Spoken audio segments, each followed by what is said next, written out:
part of the BocaPhysics series on electromagnetism. In today's lecture, I'm going to be discussing capacitors. So what is a capacitor? It's two conductors that store equal and opposite charge and maintain a potential difference between them, independent of the other conductors in the system. Capacitance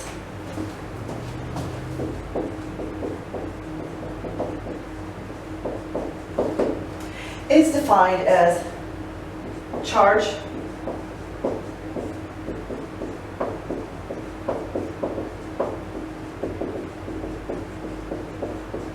over potential difference, or C is equal to Q over delta V. A lot of authors just write this as V. I stick the delta in there just to emphasize the fact that we are talking about a potential difference. Anyway, the capacitance is measured in units of farads.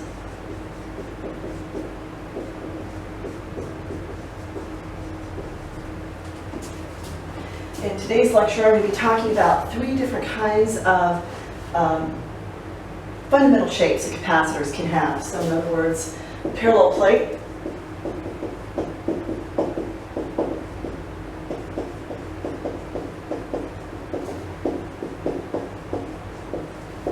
concentric spheres, and coaxial cylinders.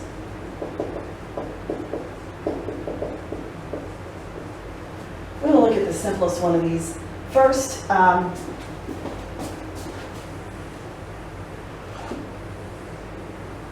have our two conducting plates, and basically we assume that these plates are so large that there's no fringing effect taking place, and basically we're assuming that the field between these plates is uniform.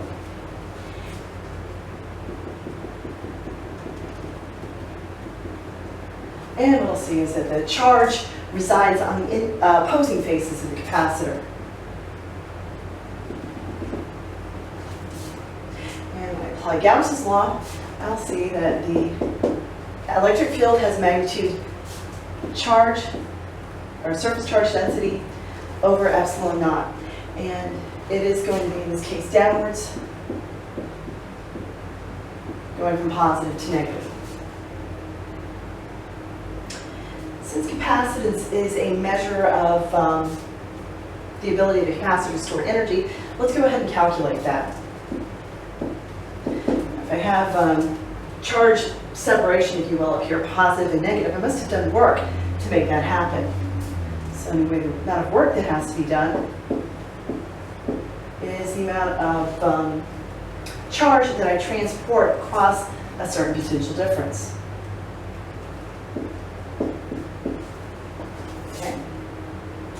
If I integrate this from 0 to Q,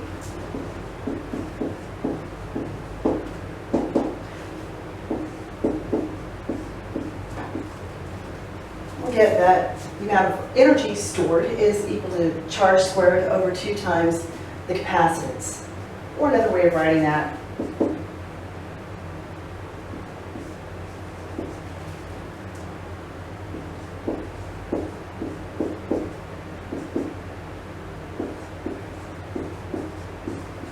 is capacitance times the potential difference squared over 2. Let me step back from determining the electric field for these configurations, and let's look at some circuits just for a minute.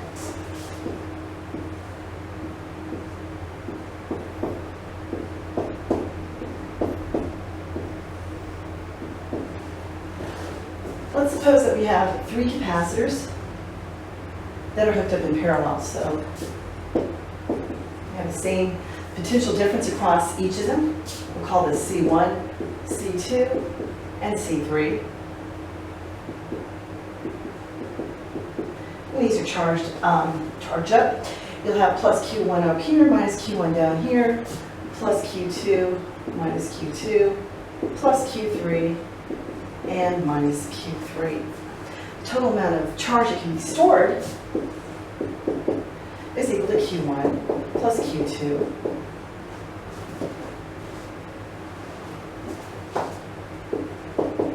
plus Q3. And that is equal to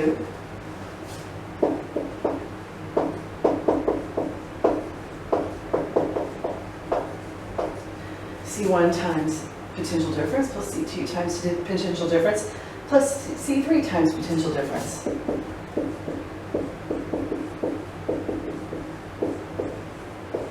And delta V is the same because the potential difference across each of these is the same. So therefore, the total capacitance of this system is just equal to the sum of each of the capacitors. Now if we hook these capacitors up differently,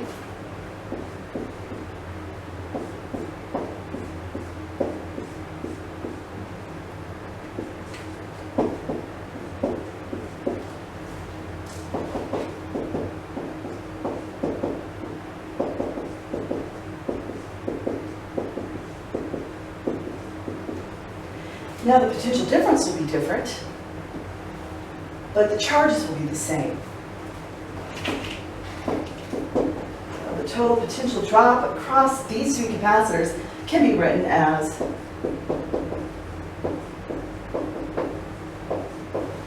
delta V1 plus delta V2 plus delta V3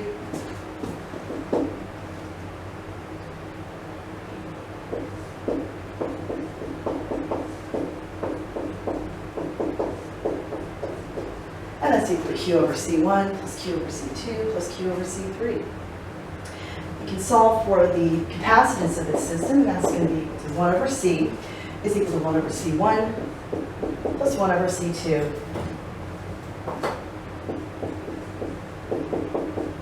plus 1 over C3.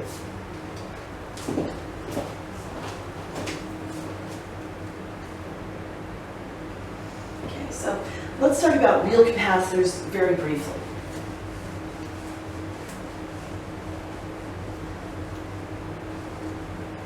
Okay, so that's my electric field is sigma over epsilon naught. If I happen to place a dielectric between the two plates, then I can use Gauss's law to solve for the displacement. In that case, displacement is just equal to the total amount of free charge. And if I solve for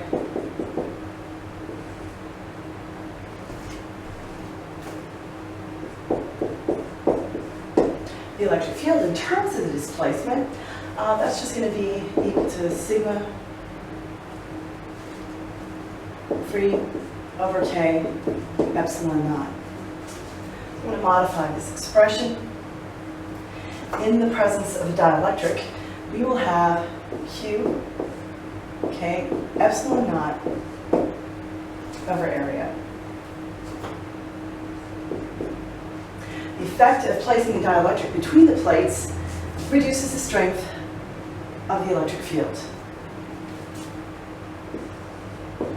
The potential difference across the plates is just equal to the line integral of the electric field from bottom plate to upper plate, and that's just E times D, where D is the thickness.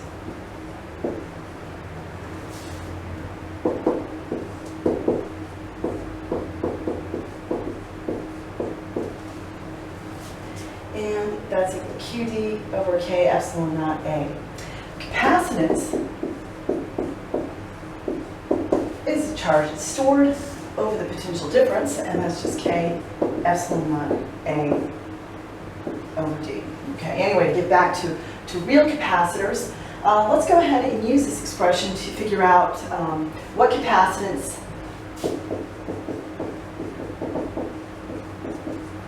a 1 centimeter square, 1 millimeter thick capacitor would have. And let's assume for starters, that there's just a vacuum between the two plates.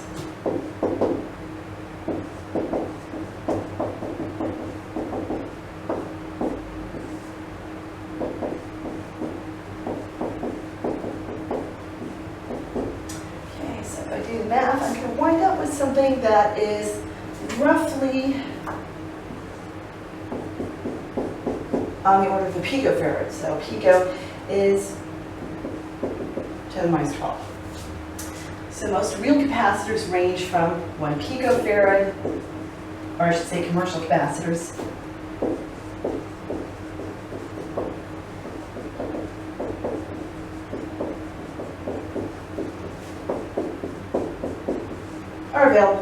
picofarad and 4,700 microfarads. Say that putting together some circuit, and it requires a 1,000 microfarad capacitor. So what area would it be?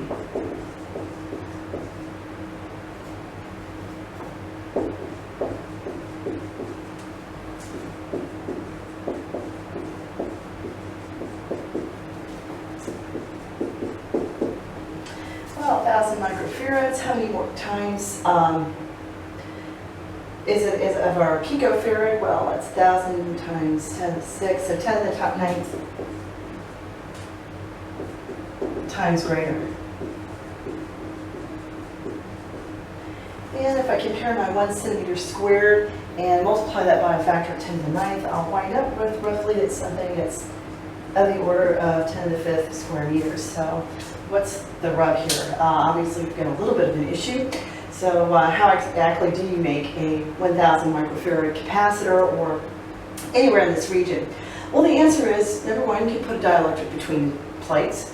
And most dielectrics that are used are glass, mica, paper, ceramic. Most of those have a value somewhere under 10. I believe paper's around 3. So that'll increase the capacitance, but it won't reduce the area by that much. Most commercial capacitors actually use a layering of conductor and dielectric, so that'll increase the capacitance as well.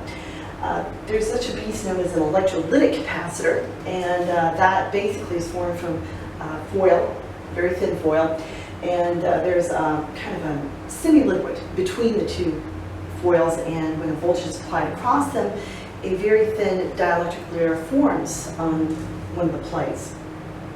And by that way, you're able to get up values of capacitance above 4,700 microfarads, I believe all the way up to a half a farad for an aluminum electrolytic. And of course, if you've done any circuit work, you know that you should not use electrolytic capacitors if you've got AC, because bad things can happen. Not only can you ruin the capacitor, worse things than that can occur. So anyway, I'm digressing a little bit, but I just wanted to give you an idea of going from our ideal little world over here in physics to the real world, and how actually we do get capacitors of these large values. Okay? So let's look from, let's turn our attention now to concentric spheres.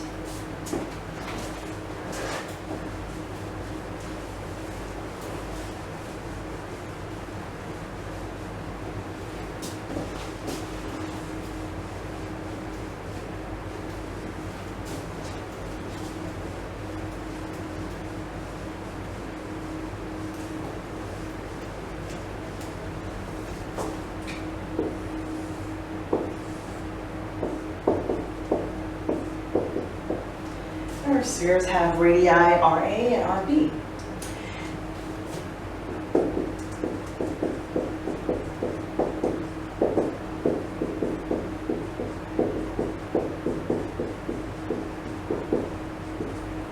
So our two concentric spheres form a capacitor. Inside sphere carries charge Q plus Q, and the outside carries charge minus Q. I want to determine what's the capacitance.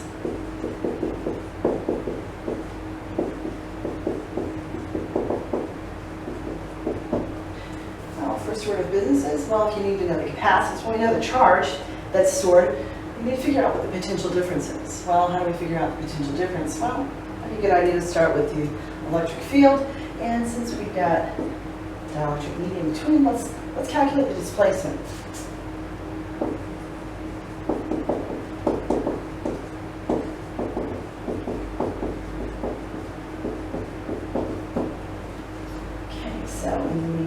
Space, R less than RA, inside the sphere itself.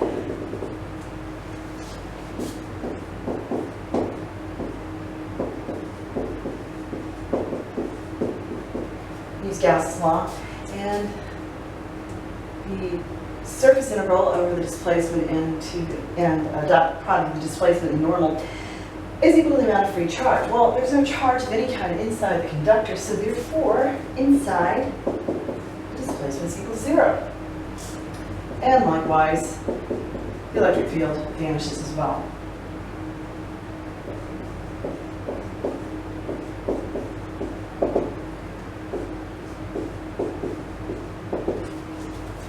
Also making use of Gauss's law outside, if I calculate the total amount of free charge contained within that surface outside the outer conductor, we have Q plus minus Q, that's equal to 0. So once again, the displacement vanishes. In the region between, of course, we better not have vanishing displacement, and we won't. So you know the drill, concentric sphere. We choose spheres such that we know that the displacement is going to be constant over that surface. So you control displacement outside of the integral. We'll be left with 4 pi r squared, which is where little r is the radius of our Gaussian surface, times the displacement is equal to the amount of free charge, which we're just calling Q. So therefore, displacement is equal to Q over 4 pi r squared in the radial direction. And therefore, the electric field can be determined immediately. We are using a linear isotropic material, so displacement is equal to permittivity of the material times the electric field. So therefore, electric field is equal to Q over 4 pi k epsilon naught r squared in the r direction. Now I need to know the potential difference, and once I know what the electric field is, I can just make use of the potential is equal to the line integral, or minus the line integral, from some reference point to some other arbitrary point. So we're just basically taking the potential difference between the inside and the outside. And this is equal to RB to RA. That's Q over 4 pi k epsilon naught r squared dr.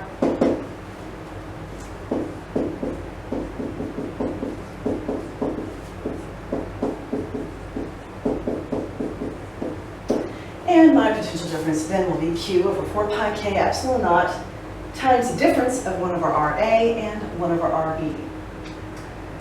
Capacitance is charge per or potential, so therefore capacitance in this case is equal to 4 pi k epsilon naught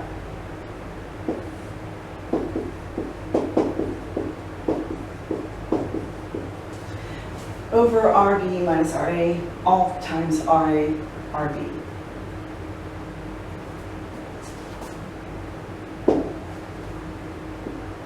If I wanted to figure out the amount of energy stored, that's equal to 1/2 Q squared over over C. And that is equal to 2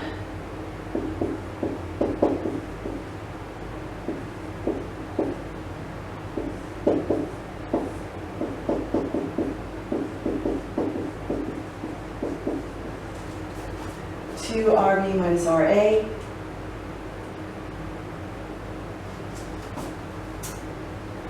don't want to put that there, it should be down here.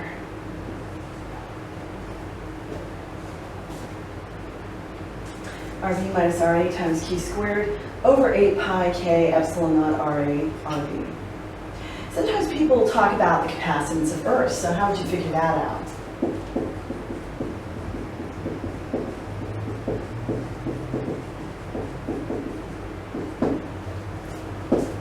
And since we are talking about the Earth, we're going to take our dielectric just to be equal to 1. If I take the limit of this outer sphere to be infinitely large, RB goes to infinity, then I essentially just have my Earth. Okay? In that case, this RA is negligible in comparison, so that drops out. And basically your RB cancels with this one down here, and you'll be left with 4 pi k epsilon naught r sub a. And you can do the math. Oops, someone leave that k out of there. 4 pi epsilon naught r sub a. Okay? So that is the capacitance of a spherical or concentric spheres that bear charge, store charge Q. And that's the amount of energy. And if we want to figure out using this what the capacitance of Earth is, that's just 4 pi epsilon naught r sub a. Let's now consider coaxial cylinders.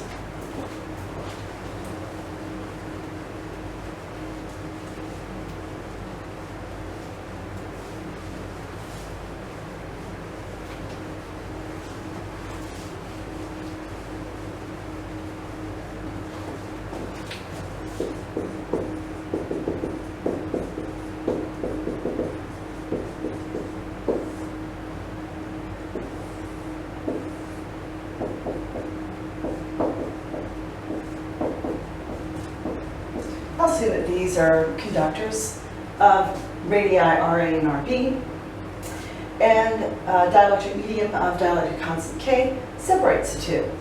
And just as before, I want to figure out what is the potential difference between these so that I can determine what the capacitance is. Now in this case, I'm going to give the charge per unit length, so actually we will be calculating the capacitance per unit length. First order of business, just as before, is to use Gauss's law to determine what the displacement field is. Now, just as before, inside the inner conductor, D is equal to 0 and E is equal to 0, and the same thing outside. There's no charge. Second case, when we have lambda minus lambda, which is equal to 0. Now we're just interested in the inner region.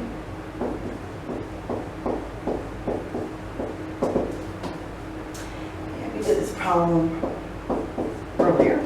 Displacement in this case is just equal to lambda over 2 pi s in the s direction, and therefore the electric field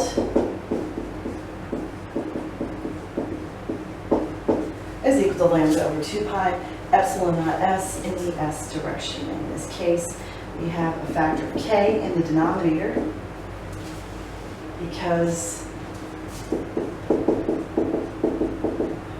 displacement is equal to the permittivity of the material times the electric field.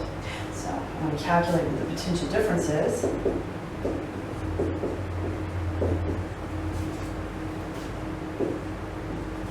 From the outside to the inside.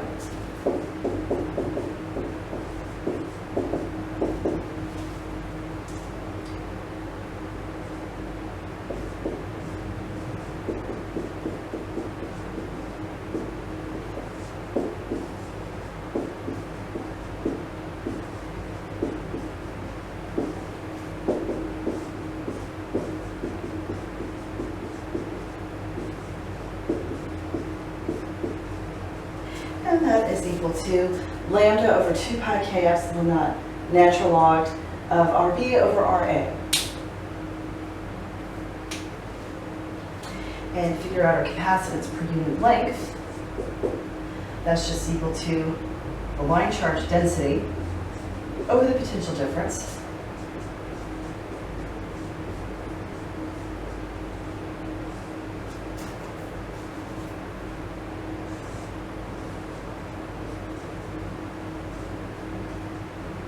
That's equal to 2 pi k epsilon naught over natural log of Rb over Ra.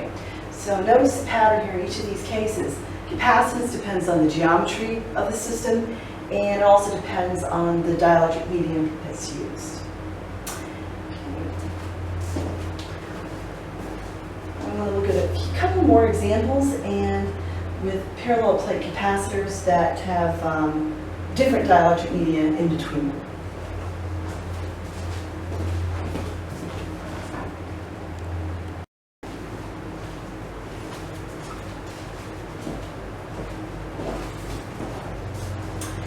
So turning our attention to several more complicated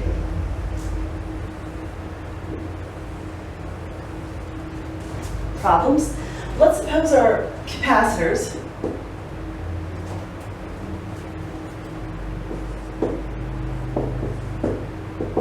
are separated by 2 slabs.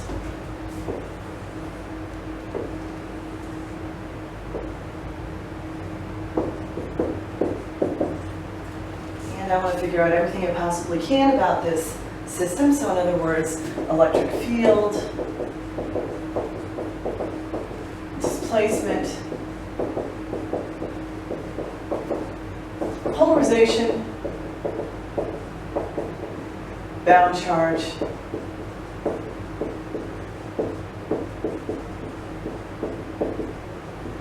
and capacitance. Okay, so where do we begin? Let's suppose that these plates have surface area A, and let's suppose that total thickness is D, and each slab is D over 2. There's a certain potential difference across the plates, and I'm going to determine that in the course of solving this problem. So what do we start with here? Well, we can apply Gauss's law in this case. And I can write down a really short answer, really solve this really quickly. Displacement, in fact, is just equal to the free charge surface density. And that is the same whether you're talking about slab 1 or slab 2. And it's pointing downwards.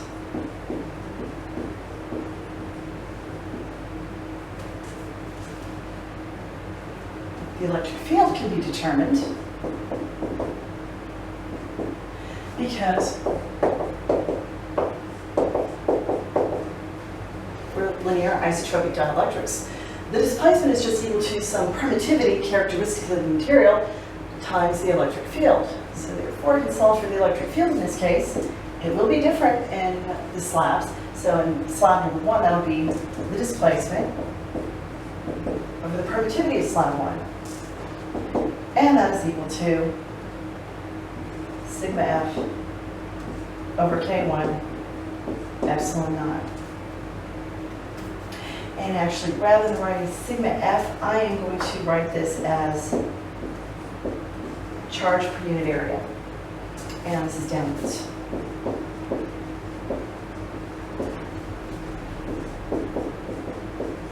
Electric field in slab 2 can be found in the same way.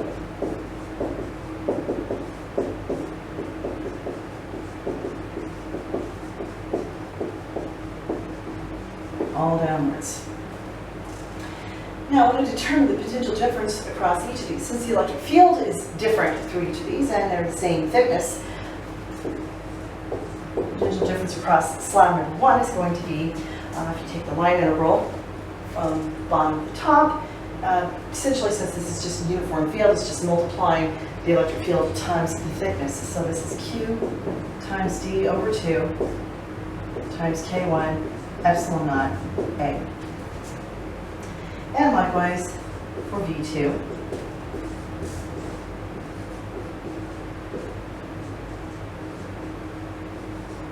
That's charge times D over 2, the thickness of the slab, over K2 epsilon naught A. Well, now that I know the potential difference from the top plate to the bottom plate, it's just delta V1 plus delta V2, I can determine the capacitance of this particular configuration.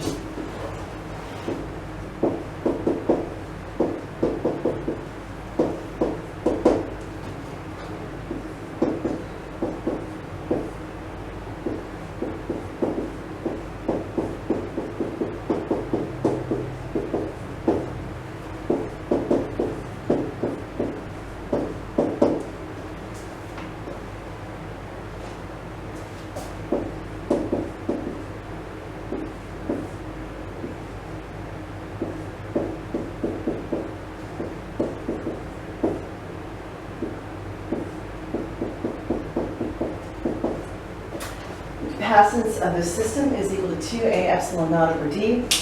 K1 times K2 over K1 plus K2. So if you remember at the beginning of the talk, we determined the capacitance for capacitors hooked up in series and in parallel into two of those. So compare this value, what you get when you look at the series connection. So in other words, this. Okay? Now I'm going to determine the polarization.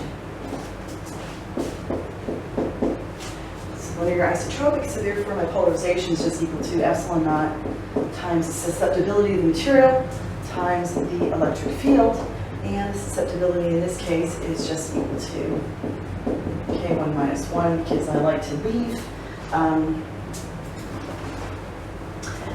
leave my constants. I prefer to use K rather than susceptibility. So anyway, that's Q times K1 epsilon naught A, and that is equal to Q over A epsilon naught times 1 minus 1 over K1. And we'll get a similar expression for the polarization slab 2.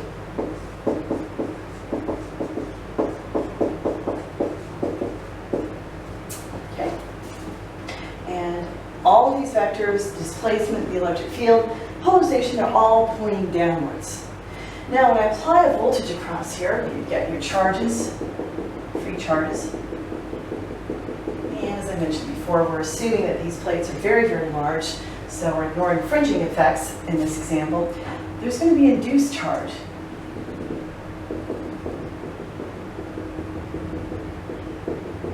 Negative charge on the upper part of slab 1 and positive on the bottom part of slab 1.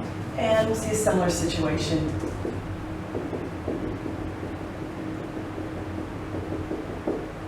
for dielectric 2. Okay? So let's look at the bound charge in slab 1 first of all. And the bound charge is just a dot product of the polarization to and the normal to the surface. So in this case, the normal is pointing upwards on the top of the slab, but the polarization is going downwards. So therefore, the bound charge in this case is going to be equal to negative Q over A. Oops, I should not have an epsilon naught down there. It's going to be minus Q over A times 1 minus 1 over K1. Now the bottom part of slab 1, the normal to that is pointing downwards, but the polarization is also pointing downwards.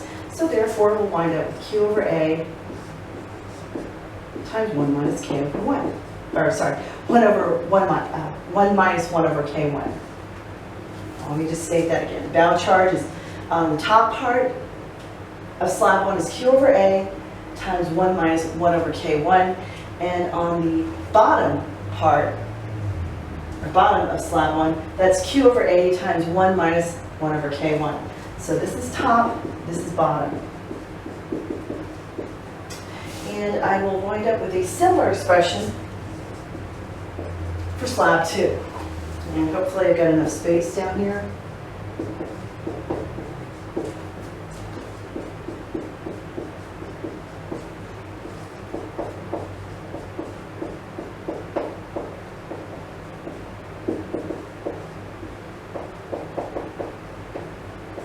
Okay.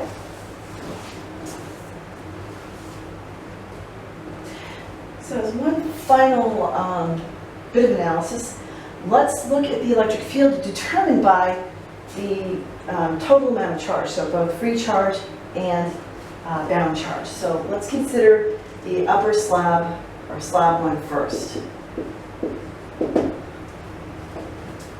Total amount of charge on the upper part of slab 1, so in other words, this induced charge as well as the charge on the plate itself.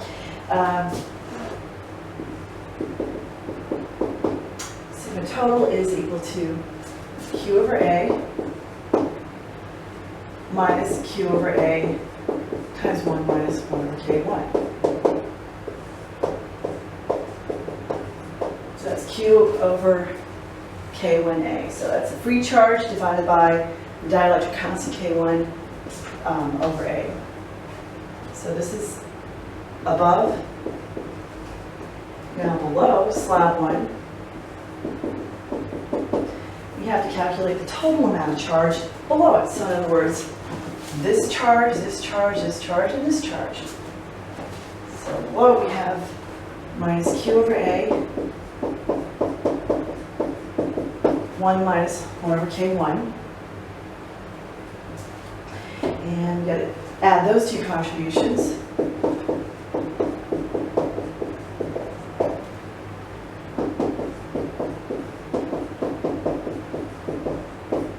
course, are just going to cancel out. And then charge minus Q over A.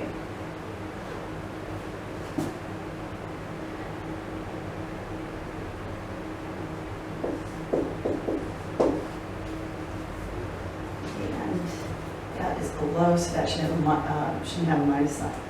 Okay, so let me just go through this again. Below we have sigma total amount of charge, so we've got this charge plus, so this is Q over A, 1 over 1 minus K1. We've got the contribution on this upper part of slab 2, minus Q over A, 1 minus 1 over K2. The induced charge on the bottom of slab 2, that's Q over A, 1 minus 1 over K2, and then the free charge as well.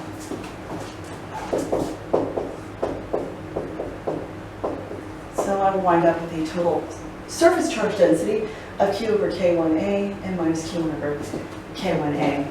And therefore, the electric field is equal to the total amount of surface charge density over epsilon naught. And that's equal to Q over K1 epsilon naught A, which is the same answer as we got before and pointing downwards. So we have consistency here. You can go through the same analysis with slab 2. Basically, you're going to be looking here for above.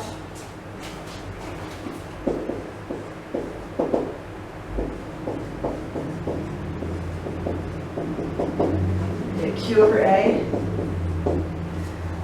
minus Q over A, 1 minus 1 over K1, plus Q over A, 1 minus 1 over K1, and minus Q over A, 1 minus 1 over K2. And I'll be left with Q over A over K. Charge per unit area, free charge per unit area over K2. And then below,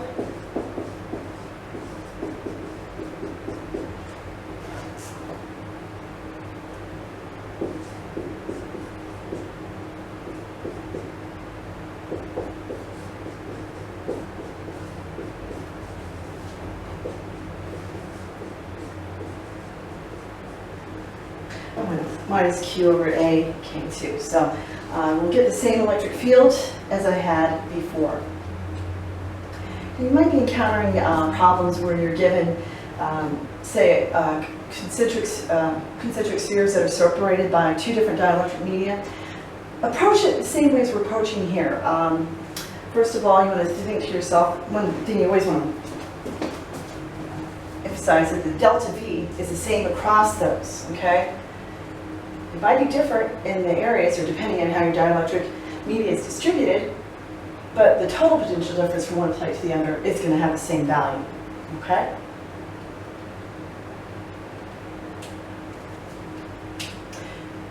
Look at one more type of example.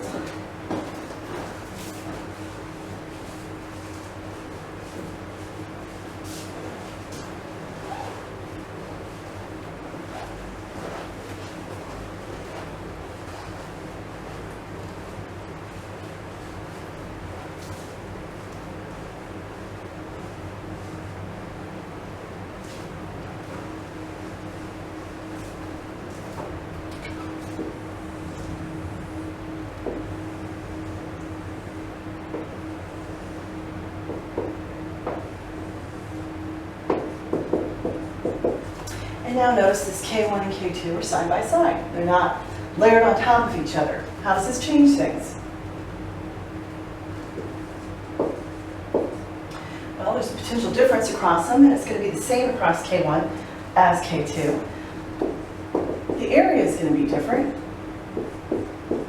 They'll both have thickness D this time around, but because the potential difference is the same, actually what you'll find is that the amount of free charge above the 2 dielectric slabs is going to be different. So that's because of the dielectric media, that's influencing how the free charge is distributed. Now, where do I begin here? What can I say? Well, if I know what the potential difference is, and it's the same across both slabs, it's delta V, thickness is D, I can determine what the electric field is. So unlike in the the electric field is different in the slabs, the electric field here is going to be the same. It's going to be delta V over D. And that's the same in slab 1 and slab 2. The displacement, however, is going to be different. It's equal to epsilon 1 E1, and that's K1 epsilon naught delta V over D, and D2 is equal to K2 epsilon naught delta V over D. And by the way, the electric field, the displacement, they're all pointing downwards. Okay, so I'm going to figure out how much things like what the free charge is in this case and what the polarization is. So let me figure out the polarization first. That's equal to epsilon naught susceptibility times E1, which is just epsilon naught times K1 minus 1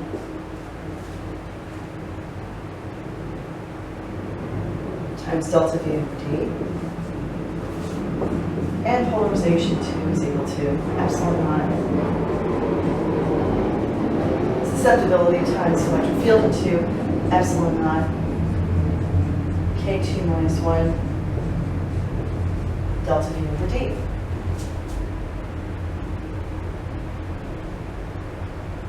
Okay.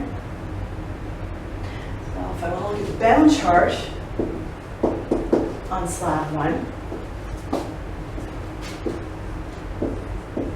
and the bound charge on slab 2. So again, remember we have plus charge here, but you'll have negative induced charge on the tops of the slabs and positive induced charge on the bottoms.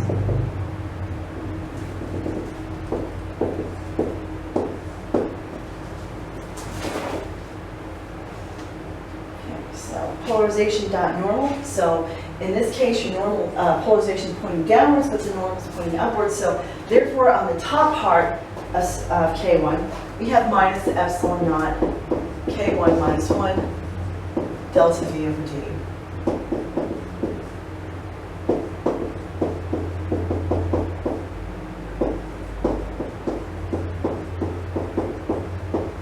And the bottom is going to be epsilon naught K1 minus 1 delta V over D. And similar expressions for the slab K2.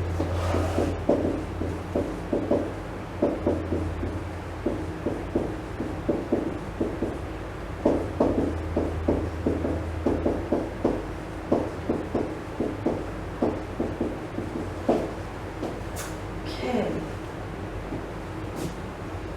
So let's figure out the capacitance, but in order to do the capacitance, I have to know the total amount of free charge, which I'm not given at the outset. I'm told what the potential difference is. Okay, so figure out the amount of free charge. Well, we know what the displacement is. It's different in the slabs.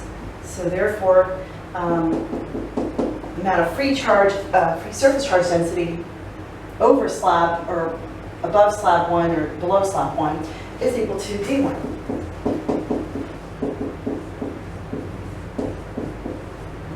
And likewise,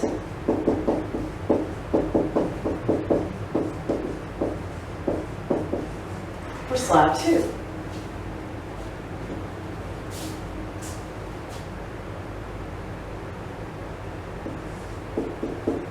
Total charge is equal to total charge over slab 1 and the total charge over slab 2. So if I multiply this by the area, which in this case is going to be A over 2, and this by A over 2.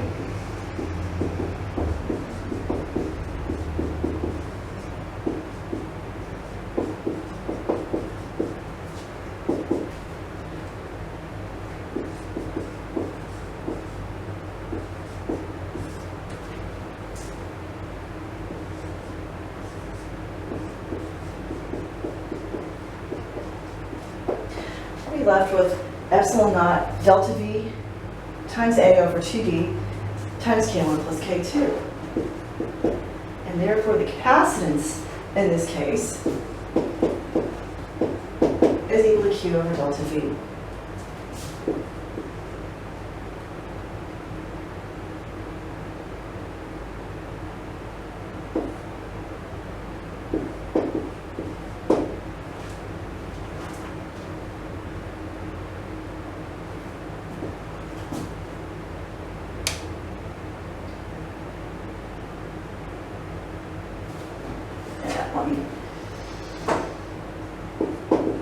Epsilon A over 2D times K1 plus K2. Okay? Now notice the difference between this expression and the previous one where we had the slabs one on top of the other. And compare this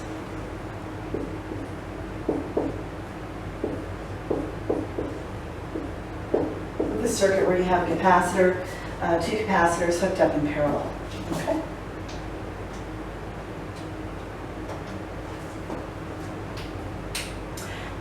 This concludes the lecture on capacitance. We've covered parallel plates, concentric spheres, and coaxial cylinders.